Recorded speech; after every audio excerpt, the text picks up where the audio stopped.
నగరం శ్రీ దుర్గా స్వయంభూ శ్రీ దుర్గా నాగలింగేశ్వర ఆలయము. ఇది 1997 సంవత్సరంలో స్థాపించబడింది. ఇది స్వయంగా పుట్టిన లింగం కాబట్టి ఆ రోజు నుంచి మేము పూజలు మొదలుపెట్టాం. అప్పటి నుంచి ఇప్పటి వరకు చేస్తూ ఉండగా 15 సంవత్సరాల కిందట సుబ్రహ్మణ్య స్వామి ఆలయాన్ని ప్రత్యేకంగా ఒకలో తీసుకొచ్చి పార్వతీ పరమేశ్వర లింగాలు విగ్రహాలు తీసుకొచ్చి పెట్టారు అక్కడ. వాళ్ళు 15 సంవత్సరాలు ఇప్పుడు బాగానే ఉన్నాయి. ఇప్పుడు ఈ వేళ మాత్రం సోమవారం నాడు ఉదయమే పూజ చేస్తుండగా కుడికొన్ను తెరిచినట్టుగా కనపడుతుంది. ఇది ఏంటి విచిత్రంగా ఉన్నది కదా అని చెప్పేసి మేము అలాగే ఒకరికొకరికి చెప్తుంటే ఇలా మీ అందరికీ తెలిసింది. అదే గుడి ఎన్ని అవుతుందండి? ఇప్పుడప్పుడే 25 సంవత్సరాలు దాటుతుంది, 27 సంవత్సరాలు 28 సంవత్సరాలు అవుతుంది. అయితే పుట్ట మాత్రం పురాతనమైంది. పుట్టలోంచి లింగాలు పుట్టడం మాత్రం అప్పుడు 97 సంవత్సరాలు పుట్టాయి. 2 లింగాలు. పుట్ట స్పెషాలిటీ ఉన్నాయి. అది నాగలింగం. అది నాగేశ్వరుడు అంటే పార్వతీ పరమేశ్వరుడి దగ్గర ఉండేటువంటి లింగం ఇక్కడ. అది ఇక్కడ నాగమ్మ తల్లి ఉంటుంది.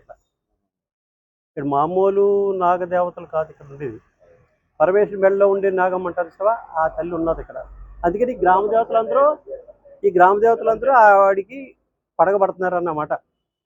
పవర్ఫుల్ కాబట్టి అక్కడ. కాబట్టి నాగలింగేశ్వరుడు అంటే అప్పుడు ఆ నాగలింగేశ్వరుడికి ఇప్పుడు కళ్ళు తెరిచారు. ఫస్ట్ మేమే చూసాం. నాకేమనిపించింది, ఏదో కొద్దిగా విచిత్రంగా ఉన్నది. కానీ ఎందుకులే మనకు పట్టించుకోలేదు. అది మనకెందుకు ఇది అంటారు. ఈ గుడే పట్టించుకోవట్లేదు ఎవరన్నా, మనకెందుకులేని మేము అలా మామూలుగా వదిలేస్తాం. చాలా విచిత్రాలు ఉన్నాయండి ఇక్కడ. ప్రతిదీ కూడా ఒక అద్భుతమే ఇక్కడ. ఇప్పుడు ఇది జనాలు, ఇది కలికాలంలో మనకెందుకు ఈ కనకమతలు రావడమే పెద్ద విశేషం మాకు. ఆ ఎరగాలన్నది పుట్టిన తల్లి ఉంటుంది ఇక్కడ. ఈ తల్లి పెట్టిన తల్లి ఉంటుంది. ఈ తల్లి అది స్వయంభూయే. వెనకాల ఉంటుంది చూడండి, మీరు ఇప్పుడు చూడండి, దాని వెనకాల ఉంటుంది ఒకటి. అది ఆ పుట్ట మీద దొరికింది కాబట్టి అది తీసుకొచ్చి ఇక్కడ పెట్టాం. ఇక్కడ పెట్టిన తర్వాత ఈ కనకమతలు ఏం చేసిందంటే ఇక్కడ గుడ్లు వాసన వచ్చేస్తున్నాయి నాకంటే అప్పుడు అస్ట్రక్షన్గా పెట్టామండి కిందన. అలాగా ఈ అస్ట్రక్షన్ తీసుకుని వెళ్ళి అప్పుడు ఎదర పెట్టేసాం. అలా అస్ట్రక్షన్లు అలా వచ్చారు. అలా ఏంటంటే ఎప్పుడైతే పరమేశ్వరుడు ఉంటాడో, శివుడు ఎక్కడైతే ఉంటాడో శక్తి అక్కడ ఉంటుంది. ఆటోమేటిక్ శక్తి ఎక్కడైతే ఉంటుందో సర్వాదేవతలు అక్కడ ఉంటారు. నా పేరు శ్రీరం రాజేశ్వరి అండి.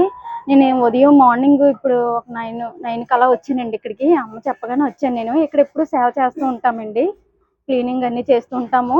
నేను ఒక 7 ఇయర్స్ నుంచి ఇక్కడికి వచ్చానండి. ఈ గుడికి రావడం అయితే 7 ఇయర్స్. నేను అసలు ఒక రెంట్కు ఉండేదాన్ని అండి. రెంట్కు ఉండి అలా ఇప్పుడు సొంత ఇల్లులో ఉన్నామండి. కట్టుకుని రెంట్లు కూడా ఇస్తామండి.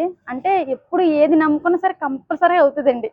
ఈ వీక్ నమ్ముకుంటే నెక్స్ట్ మంత్ అయిపోద్దండి. అసలు షేక్ అవుతుందండి. చూసానండి ఒక కన్ను. అంటే ఎప్పుడు మేము క్లీన్ చేసినప్పుడు మూసి ఉంటారండి. ఈ రోజు మాత్రం కన్ను తెరిచి ఉన్నారు. ఈ రోజు మేము ఎప్పుడు కడిగినా సరే మూసుకుని ఉండేవారు, కళ్ళు మూసే ఉండి. ఇప్పుడు మాత్రం తెరిచి ఉన్నాయండి. చాలా ఆనందం అనిపిస్తుందండి. అంటే ఎప్పుడు మనం ఎంత చూడగలిగామంటే గ్రేట్ కదా.